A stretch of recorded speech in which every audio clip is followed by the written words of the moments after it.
ឆាក្តៅបងប្អូនថ្ងៃនេះមានឆាក្តៅមកបង្ហាញបងប្អូនទាំងអស់គ្នាទៀតហើយបងប្អូនទាំងអស់គ្នាធ្លាប់តែឆាក្តៅសាច់មាន់ថ្ងៃនេះខ្ញុំយកមកឆាក្តៅជាមួយនឹងសាច់ក្រូចហ្មងសាច់ឆ្អឹងវាផុយល្អហើយស្រួយហ្មងសំខាន់គឺយើងដាក់ឲ្យវាក្រៀមបែបនេះហ៎បងប្អូនទាំងអស់គ្នាខ្លែមក៏ត្រូវផឹកមួយជាក់ក៏ត្រូវញ៉ាំបាយក៏ត្រូវដែរបងប្អូនទាំងអស់គ្នាអាចមើលវីដេអូនេះបានអញ្ចឹងជាដំបូងគឺខ្ញុំមានក្រូចដូចជា4ក្បាលខ្ញុំកាប់វាជាកង់ជាបាត់ប៉ុណ្ណេះបានហើយកុំកាប់ទូចពេកបន្ទាប់មកខ្ញុំមានគ្រឿង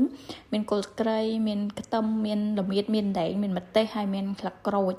បន្ទាប់មកខ្ញុំដាក់ឆ្នាំងខ្ទះឲ្យក្តៅខ្ញុំចាក់ខ្លាញ់ចូលខ្ញុំបំពងខ្ទឹមឲ្យឈ្ងុយចឹងខ្ញុំដាក់ខ្ទឹមបំពងឲ្យឈ្ងុយរួចរាល់ហើយបានខ្ញុំដាក់ជាមួយនឹងគល់ស្ក្រៃនិងល្មៀតហ៊ីនដែងបំពងវាចូលគ្នាហើយពណ៌ល្មៀតយើងចេញមកស្អាតហ្មងមើលចឹងបន្ទាប់មកខ្ញុំដាក់ជាមួយនឹងក្លឹកក្រូចទៀតខ្ញុំកូរវាជាមួយនឹងគ្នានឹងឲ្យឡើងឈ្ងុយបងប្អូនទាំងគ្នាគ្រឿងយើងដល់ពេលយើងបំពងខ្លាញ់ចឹងយើងដាក់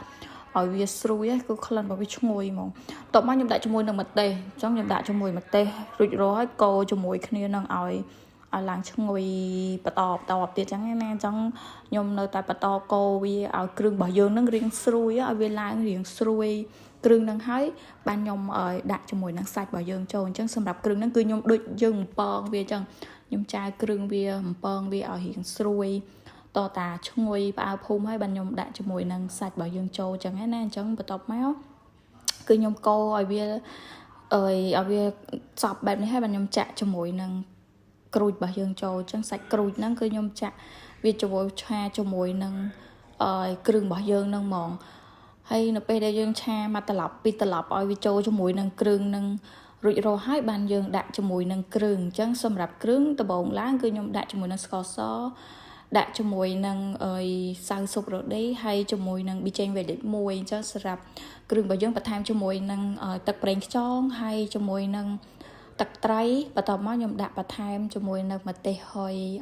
ឲ្យវាមានពណ៌ស្អាតទៀតអញ្ចឹងណាអញ្ចឹងបន្ទាប់មកយើងកូរគ្រឿងនឹងឲ្យចូលគ្នាឲ្យអស់អញ្ចឹងខ្ញុំកូរវាឲ្យសម្រាប់ភ្លើងគឺខ្ញុំបើកតិចទេព្រោះអីវាកូរដាវអញ្ចឹងបើយើងប្រើភ្លើងខ្លាំងវាអាចនឹងខ្លោចគូតឆ្នាំងយើងអញ្ចឹងយើងបើកវាតិចបានហើយសមជាមួយនឹងយើងកំពុងតាកូរវាដែរអញ្ចឹងភ្លើងយើងបើកតិចអញ្ចឹងណាដើម្បីឲ្យគ្រឿងហើយសាច់របស់យើងវាចូលគ្នាល្អហើយនេះខ្ញុំកំពុងតែបើកភ្លើង